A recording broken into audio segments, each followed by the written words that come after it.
Vegan. 1, 2, 3. Welcome to today's show. Today I have Amy with me. Hi. Amy is an author, a singer, a writer, a volunteer, an activist. Anything else I might have missed? There's lots of things, Bertie, that I do, but we'll just stick with those sorts of things. Family practitioner, I guess that's what I do in my day-to-day. Teacher. Okay. Yeah, cool. Okay.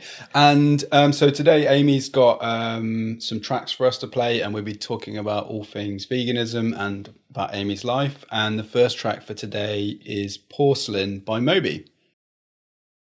You've got some really awesome music lined up today. What inspired you? Like, what made you pick Moby? I am such a huge fan of Moby, and I have been a huge fan of Moby since I was a child. I think even before I realised that he was such a warrior for the animals, I had Play, his album, and I remember at the time I went to church and I used to lead a dance group there, and I made them all dance to one of the tracks from it.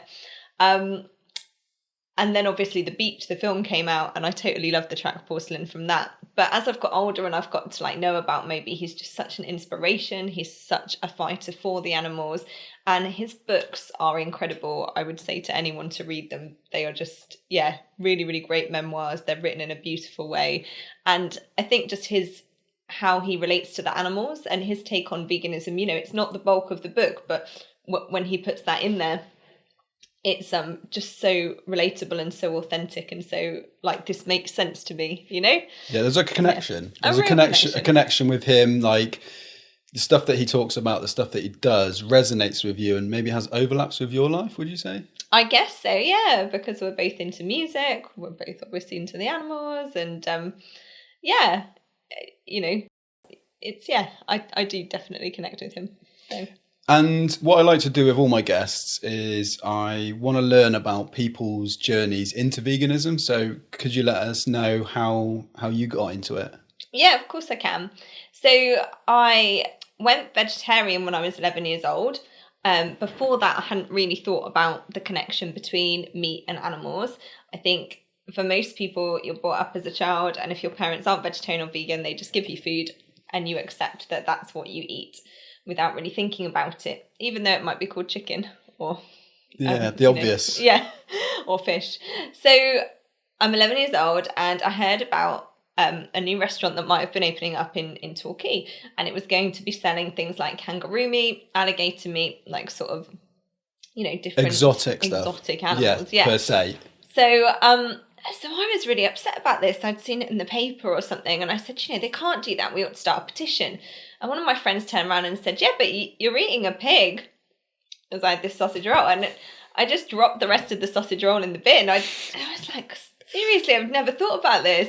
Actually, of course I can't eat my friends. So, and that was it, really. I went home and told my parents I'm not eating meat anymore. They said, oh, here's a phase. But it certainly wasn't a phase. And I'd always been vegetarian. I'd always sort of talked to people about it and my reasons for doing it, and, really wanted to spread that love for the animals. But when I met vegans, I kind of thought, well, that's silly because, animals just produce milk. They just produce eggs. What's the problem? Until about 6 or 7 years ago, I can never remember how long I've been vegan. It feels like forever now because I feel like I'm in this phase of my life, but I think it is about 6 years. And I watched a video called Dairy is Scary by Erin Janis that someone had put on the internet. And I was like, hold on, this is what's happening. Cows are being and exploited and killed for the milk industry, baby calves. What's going on? And then obviously I looked into honey and eggs and things as well. I didn't find it easy at first because I think, for people that have been vegan for years and years, I suppose, it's even worse because they didn't have any of the sort of mock meats and the different things to get you into it. And actually, that's not the sort of diet that I'd promote now anyway. I'd say I'd rather go for a kind of whole foods diet. But it is obviously easier if you're used to eating cheese and things to have a substitute and to kind of use that at first. So at first, I started by just changing over my milk. So I was drinking predominantly soya milk at the time. And there weren't really very many, like I said, of the cheese substitutes. There was this one that was like made out of potato that was actually really not very nice unless you melted it into a lasagna or something. So I had that. But if I went out to eat, again, there wasn't very many options. So I tended to just eat stuff. And I didn't like it. I didn't want to be eating it, but I just found that I struggled to kind of go overnight. And actually, I don't think a lot of people do go overnight. It does take a little bit of time sometimes to get into that mindset. And the eggs for me took longer than the dairy because eggy bread had always been my hangover cure. Oh yeah, I used to eat a lot of eggy bread or chicken period bread. Yeah. I mean, because that's the reality. And it's interesting because we read some chapters from your book about a month ago, didn't we? And I really love the fact that you included that. That the reality is it's not eggy bread. It's stolen chicken period bread. You know what I mean? It's that. Yeah. Yeah, well, that was just it. Yeah, I just cracked it one morning and went, oh. So, so that's when I stopped eating eggs. And, so that is sort of how I became vegan, really. And then at first, I suppose it was, I wanted to then tell everyone about that. Oh my gosh, all of my vegetarian friends, hang on. So, and some of them have watched some of the videos and have gone vegan then. Some of them it's taken a little bit longer, but I've been really lucky that actually a lot of my friends and my mum and people and my partner are vegan, and they've made those choices too. So that's really, really nice. You've been able to have like a positive influence on the people around you. Yeah. That's awesome. So you mentioned how it was kind of like discovering about food. And you said, interestingly, you talked about whole food, plant-based diet. And so for those that don't know what that is, that's sort of less refined foods in there, like their natural form, cooking from scratch and those kind of things, opposed to the mock meats and the vegan cheese and stuff, which have their place. Mm-hmm. But what would be your sort of like go-to healthy, whole food, vegan meals? You know what I mean? That's kind of like that you would regularly eat? I totally love stew. I mean, especially at this time of year as it's getting a bit colder, there is nothing nicer than a nice vegetable stew. And I'll just put in like some potatoes, obviously all of the vegetables that I couldn't get my hands on, some lentils, some black beans, and some stock, and it just makes up into a really, really lovely concoction. I also really love stir fries. So obviously you can just do it with some rice and like a sauce. So either a sweet and sour or like a satay type of sauce. You know how much I love satay. But Pad Thai. Pad Thais, So I'll just use like an organic peanut butter to kind of do that. You can make like sort of vegan lasagnas and stuff. So sometimes I won't even use sort of the shop bought cheeses that are processed. I'll kind of make my own cheese out of cashews. So I make quite a good halloumi, so I can do like a little halloumi salad. And that's mainly out of the cashew cheese and some tapioca flour and stuff. So, I just love vegetables. So you make just for the record, Amy makes a really mean roast dinner as well. With her Yorkshires are legendary. I can't get enough of those Yorkshire puddings. So it's helping people connect that you can still have tasty, filling, healthy food, but just without bits of animals in. You know what I mean? It's like there's so much out there, isn't there? Yeah, exactly. And I think you're exactly right. I think for anyone, actually, you can make those choices, and then it's up to you if you want to have those little fun things every now and again. But from my point of view, even like you said, when I make the Yorkshire puddings, I'll make them gluten free because obviously you've got a gluten intolerance. But I would generally prefer to not have gluten in my diet because it's not a nice thing for people to eat. And I also tend to try and be soy free now as well, because although I did drink a lot of soy milk, again, it's just not one of the best things for our bodies, so I'll tend to go for like oat milk or coconut milk over that. So okay, cool. And so we met, like a lot of my guests, we met through Devon Animal Save. And how did you get involved with them? What was your route into that group? So I was there at the very beginning at the first meeting. So a guy called Mark had come up with the idea, and so him and another guy called Chris kind of called for a meeting of us all at Visto Lounge in Torquay. So a few of us met up there. I think there was probably about 6 or 7 of us to start at the first meeting. And just Mark really he'd seen the Save movement and he wanted to do some of the vigils down here, which if you don't know what the vigils are that you go to a slaughterhouse and you kind of pay your last respects to the animals, and just, I don't know, pray for them, like just tell them that they're loved before they go and are killed. So he wanted to do some of those down here. But we also just wanted to find out, actually where are the slaughterhouses in the area, because sometimes you don't know, just so that we had that awareness and we could tell people. And then we also came up with the idea of doing some stalls to educate people so that we could be in town and give out some leaflets and just have those conversations with people. And that was the bit that I really enjoyed, because actually going to slaughterhouses doesn't appeal to me. I have done it, and I've done it because I wanted to do that for the animals. But what really appeals to me is educating people and having those conversations. And I am probably more of a people person, so I can go out and do that and have those conversations. So I thought that was where my strengths were. And we used to do that probably every other week when we first started. And it was like there's been lots of really positive kind of chats and like people changing their diets once they learn and maybe pick up a leaflet or just from a conversation. So it's this like positive knock-on effect, isn't it? Yeah, and we'd give out samples as well, so people could try things like the different milks and stuff.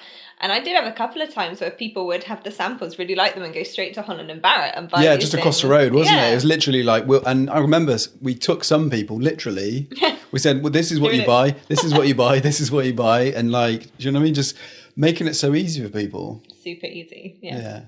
And so another part of your activism, you work as a school teacher. You do talks in schools, don't you? Yeah, so it's through Animal Aid, who are sort of one of the biggest campaigners for animals in the UK.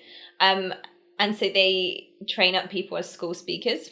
And so I decided that I wanted to do that because I'm a dance teacher, so I've got kind of my teaching vibes as well. And I think we really need to start with kids because as a child I didn't know what I was eating.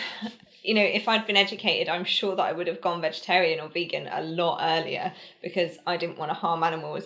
And and there was a bit of resentment then around my parents for having fed me this, but they didn't know, and I suppose you don't always know what to tell children. So I say to people now, you should actually bring up your kids in a vegan way, and then they can make those decisions so that you've not really upset them when they're older. But so I just thought it's really powerful to go into schools and just tell them about the industry. And it's not something that we go in and kind of shock them. So for small children, for primary schools, we focus more on sanctuaries and pets and how we can respect animals. And like pigeons in the park, like I'll take a little knitted pigeon and I'll talk to them about how, how pretty she is and what her purpose is in life and things and how you can respect her. And then sometimes they'll ask me about eating animals and I'll have those conversations.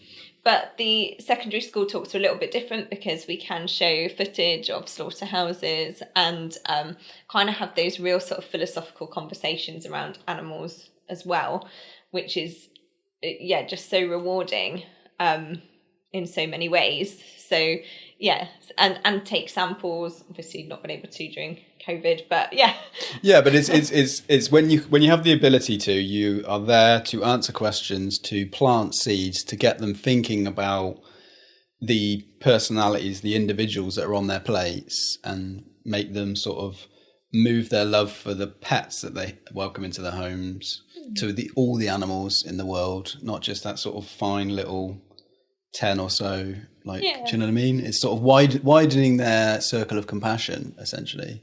Definitely. Yeah.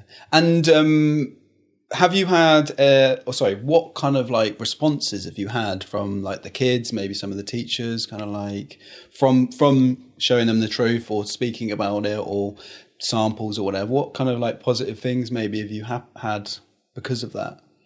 Yeah, so lots of positives, I think. I think just going in and having that conversation, even if someone's against it, it's made them think, hasn't it? But I've had children obviously want to ask questions and to find out a bit more. They've taken leaflets, or they've kind of said, we might go and try things, or they've said, actually, we know someone that's vegan, or we know this and that. I've also had, teachers they can kind of go one of two ways. So either I've had teachers that have sort of said, oh, you've really made me think today as well, and I'm going to take one of your recipe books, because I take some little recipe leaflets and make some of these things and maybe think more about it. I think especially where the environment's concerned at the moment, a lot of teachers are very worried about sort of their impacts, and we know that being vegan is the best thing that you can do for the environment because of all the ecological damage with the meat industry. So so they've kind of looked into maybe them reducing their intake. Yeah, it's kind of like that knock-on effect, because everyone's like trying to use less plastic, and the word sustainable is kind of like a buzzword at the moment, and everyone's kind of eco-conscious per se, but it's making them make that extra look a little bit further, and that added effect, looking at their plates as well, and the animal products that they buy, and kind of like realizing that is going to be have an ecological impact as well. Yeah, definitely. So I think, they were quite interested in it from that point of view. I've also had teachers that maybe aren't quite as open to it, but the fact that they've had me into their classrooms in the first place means that they're trying to give that balanced view. And, sometimes they'll kind of say, we've got you this week and then we've got a farmer next week. But I think, well, it's giving the kids that balanced impact, and actually maybe if they've heard from me, then they're going to say to the farmer, well, how are you killing the animals? What's this? You know? What age did you kill them? Yeah. Is it true that you take away the babies for milk? And is it true that we don't biologically need milk? You know what I mean? You can you create that awareness for the children and stuff. So it's kind of, I've heard other people who've done talks, not necessarily with Animal Aid, but like similar, but literally as soon as they finish, some kids are like, I'm never eating meat again. You know what I mean? So you're putting yourself in that environment where you can have that instant effect on them. Yeah, exactly. We've got sort of a collection of tracks. Is there any one that you'd like to play about now? Ooh, let's go for a bit of Sinead O'Connor. Okay, cool. I love Sinead O'Connor because, again, as I was growing up, she was a big influence for me. I sing as well. I think you did mention that at the beginning. She's got an amazing voice, and I really love how she will just speak out about things and stays true to herself. She doesn't tend to speak out as much about her veganism, but it's just nice to know that another one of my sort of big inspirations is a vegan as well. Okay, cool. And what's the track called? Oh, this is Mandinka, because I think it's one of her more happy, dancey tracks that we can listen to. So with your school talks, I've helped you rehearse and go through some of your notes and stuff in the past, and I know that you have to be aware of like health and nutrients and that kind of thing. So there's a lot of negative attitudes towards a vegan diet and nutrition especially.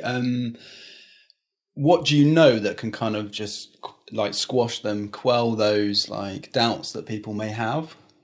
So you can get absolutely everything that you need from a vegan diet, and that's mainly because when you eat meat, you're getting nutrients secondhand because the animals are eating vegetables, and so actually if you're just eating them, then it cuts out the middleman as such. Yeah. There are lots and lots of things that in this Western world and in this day and age that we need to look at with nutrition. So it's not just vegans, it's everyone, because all of our food is really highly processed and packaged and moved around from place to place. Filled with crap and sprayed and... Yeah. And that goes for, for vegetables, but and like for meat as well. I've heard about meat being sprayed different colours so that it looks fresher and like injecting, being cut out. Tumours, scars, blood, pus, guts, and also like chickens being injected with water to make it look good, and then when you fry it, it goes smaller, and it's all a bit corrupt. Yeah, like none of this stuff is good for you. But yeah, I mean, it's going to be the same for all diets, because that is just the world that we're living in. Everything is supposed to have a long shelf life, which is why organic food is better. But, you've still got, it still needs to last. It still needs blah, blah, blah. So I do think that we miss out generally as a nation, as a country on a lot of nutrients. I've never struggled as a vegan. So after I'd been vegan for a couple of years, I had some blood tests done and I was totally fine and I was within all the good ranges. So I knew that I was doing something right. But I did have some friends that weren't necessarily vegan, like maybe one of them was vegan and the others, just as we were getting into our 30s, that started having deficiencies. So one of them had a vitamin B12 deficiency, so she has to have like injections now.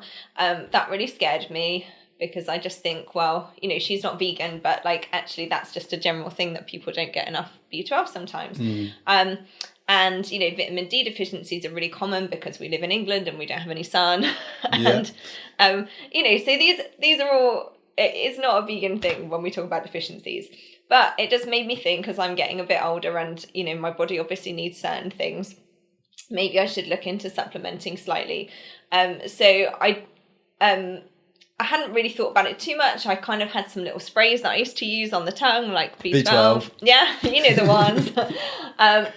But then I got talking to one of my friends who's also vegan, who's also a dance teacher, super healthy. And she kind of said to me, you know, I've been using these supplements from a company called Arbonne, and you ought to try some of them because they're really good quality. They're all vegan. They're gluten-free. They're botanically based, so there's like no chemicals in them. And I was like, well, I'll give them a little go. And having taken them, I just felt like even better than I had done before. Like I said, I didn't feel bad. I wasn't unhealthy, but it just gave me another level to my energy. Like a boost, maybe. Yeah.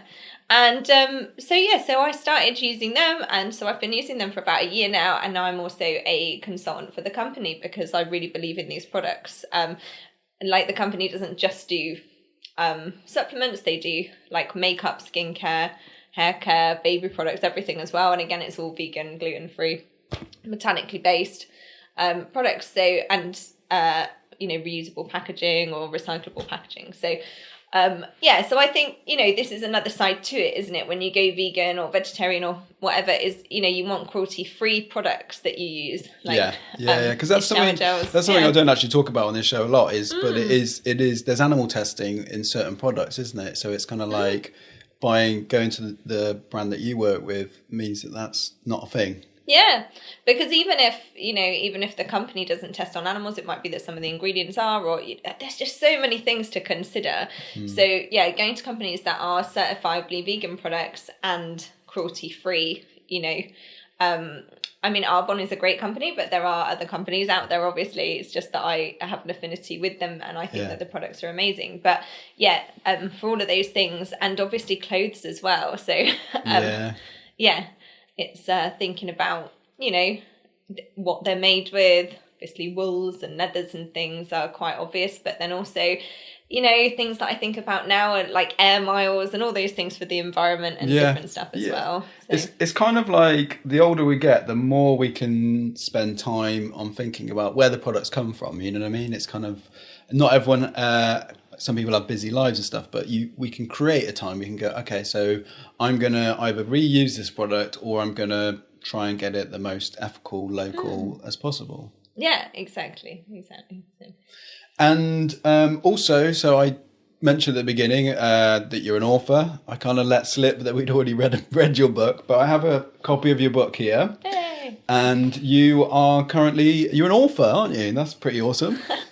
Yeah, so in lockdown, I just thought, what can I do? I'd always wanted to write a book, actually. I'd started a couple of times, got a couple of chapters in, and then just life takes over. So I thought, well, lockdown is a great time because we're not doing as much.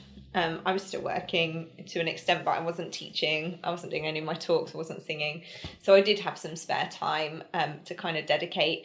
So yeah, I did a course that kept me accountable as well with some other people. So we would all basically write, say, 6,000 words a week. Like a group? Yeah. And then we'd kind of all check in and see how we were doing. So it was structured really well. And then also we went through how to publish, because that was another big thing, you know, how do you go out there and get a publisher? But actually you can now publish on Amazon. They do it all for you. And then obviously when people buy the books, they just print them and sell them out to order. So you've not got the waste and you've not got those costs. So that seemed like the easiest thing for me to do. So that's what I did. So yeah, the main thing for me was just, that was my goal, was to write and publish a book, which I have done. The book is called Career Chameleon. It's basically all about my different careers. I've had several. I still do have several. And also about my life and my mental health. And so, veganism and vegetarianism is a big part of that. A lot of the stuff that we have talked about is in there. So, and more, yeah. and and more, yeah, and lots more. I mean, that's not sort of what the story's about, but obviously it's in there because it's a big part of my life, you know. Yeah. But yeah, mainly sort of each chapter is dedicated to a different career or some sort of form of mental health. It deals with things like grief, depression, anxiety. I had something called body dysmorphia, which ties in with kind of food and eating and stuff as well. So hopefully people will find at least parts of it relatable. And the overall theme is that, you know, actually you can be whatever you want to be, and just to be true to yourself and enjoy life, to be honest. Like, if you're not enjoying something, then please let it go and move on. Yeah. Or make a change, like do what you can to make a change. Yeah, and get that help, you know. So, yeah, so hopefully it will help other people. Like I said, the main goal was for me to just get it out there and do it. And that was my little lockdown project. And it took me 6 months to write the book and publish the book. So, so totally smashed it. I have to play my own trumpet because I don't do it very often, but I am really proud of my book. So, yeah, so hopefully it will also help other people. And obviously other people can read about my journey with veganism too. So, Nice. So there's lots in there. It ticks lots of boxes all at the same time. Yeah. Can people contact you if they want to get a copy, or Amazon, or both, or? Yeah, either way. So it's on Amazon, Career Comedian by Amy Lauren, or get in touch with me at Amy Lauren Positivity on Insta or whatever. Okay, yeah, and then you can get a copy. Great Christmas presents. Yeah, I mean it's coming up, isn't it? Yeah. Yeah. So I don't even mind signing copies if you're going to come through me. So yeah, it's good. Like a personal message. Yeah. Okay, cool. And then you could even, when you get the personal message, you could take a photo of it and put it on your Insta as well. Kind of like, if people want that, yeah. Yeah. Okay, cool. The more you want to share the book club, that's up to you. Thank you. I just hope it helps and inspires people, really. So the next track we're going to play is Alanis Morissette, and what's the track called? Head Over Feet. So why did you choose that track? So as we were talking about the book, I have put Alanis Morissette in the book because it's something that I remember. All of these are from my childhood, but it is true. I love all of the music that I grew up with. And the story in the book is such that I was touring with my mum at the time. So my mum was Europe's leading lady illusionist, and so when I was 13 I went out on tour with her. I was her assistant, so kind of around school we'd kind of go off in the evenings, or we'd go on tour and do some shows, and we'd be in the van at night and driving along, and we'd have on different albums to kind of keep me awake, and Alanis Morissette was definitely one of my favourites, and my mum would try and sing really loudly over the swear words so that I couldn't hear them. But yeah, I knew what she was saying. But yeah. So it's the do you talk about that in the book? You talk about that's kind of like a part. Okay, so it's an Alexa. Yeah. It's kind of like you went back to your childhood and you were like, that specific track reminded you of those kind of journeys, and also the bleeping out the swear words. No, that's cool. I mean, the thing is about music is that it connects to us in different ways, isn't it? It's for me, it's like this certain rave that I went to, or certain DJ that I saw at a certain time, or where I saw the DJ being so smashed and then just doing like a rewind and a rewind and a rewind of the same track. And it's never going to, or when I ruined a DJ's interview. But then there's other like connections that we make with music. That's that personal, okay, this song means something to me, or it means something about a certain part of your life. So that's that one. That's the like a reminiscing, a kind of like a return to when you were younger. Yeah, Mum and I in the van. So, and we did actually have tickets for Alanis Morissette this year to go and see her in London, but she's postponed her tour. But we'll get to see her at some point. I'm so excited about that. Good. Yeah. Just sort of wait for it to happen. Cool. So you mentioned about Dairy is Scary. Are there any other videos or films that you think people should go and check out? Should like highly recommend watching? So I always say Cowspiracy is a really good place to start, and the reason for that is that it kind of covers everything, and also a lot of people are quite sensitive to seeing footage. Yeah. And I feel like Cowspiracy, although there is a little bit in there, it's not overbearing. Here are animals being killed all the time. It's more just kind of the sense and the logic, and so I think that's a really, really good one for people to start with. It depends where you're coming from, really. If you're coming from a point of view of health and stuff, or you're into fitness, then Game Changers is obviously a really great documentary to look at that, and how veganism can be used in a healthy way, and all the things that we talked about earlier on. Yeah, and with Game Changers, they get a competitive edge, don't they? Yeah. It gives the athletes that sort of less fat, faster recovery time, and yeah, and you can still do that being a vegan. You don't have to eat loads and loads of chicken. Like, the amount of people that I talk to that are like, well, I couldn't do that because I have to eat this amount of chicken for protein. No, but you don't. You need to eat protein. You need a certain. You're looking for the grams of protein, not the grams of chicken. Yeah, exactly. I train and I use a protein powder, but I also know that I can just eat like nuts and lentils and tofu. Tofu. Yeah. So there's lots of things that you can have with protein in. And sometimes you might have to eat more, but I don't see that as being a problem because I love eating. No, me too. Me too. Like, why not eat more food? Yeah, exactly. So that's really cool.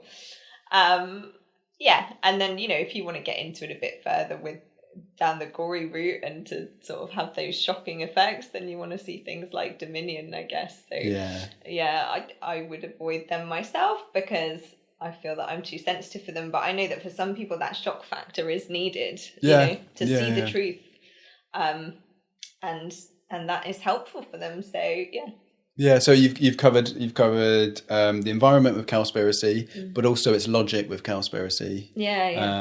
Athletes and health with Game Changers, and then Dominion is the raw truth about what we're doing to animals and the reality, because a lot of it's behind closed doors, and people don't want to, like, farmers don't, or sorry, not necessarily farmers, but people in that industry don't record it and share it with people. It's usually had to be obtained. It's not something that they're proud of, you know what I mean?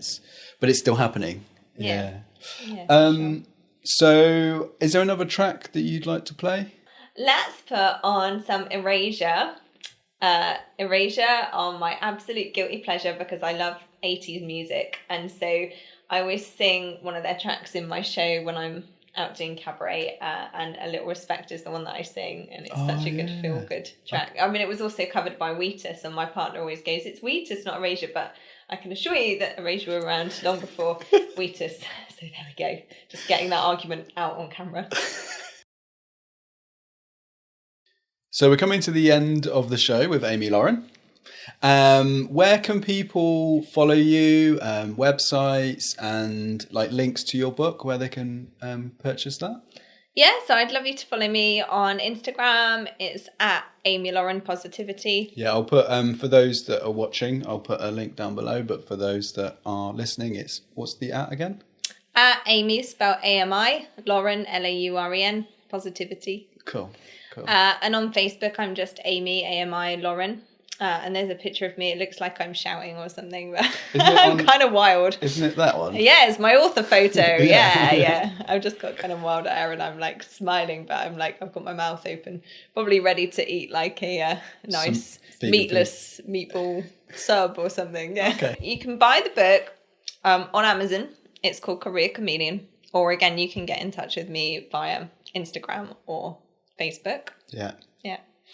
Okay, so, cool. I'm friends with Berty on everything, so if you follow Berty, then you can just, there's a very easy link to get in contact with Amy.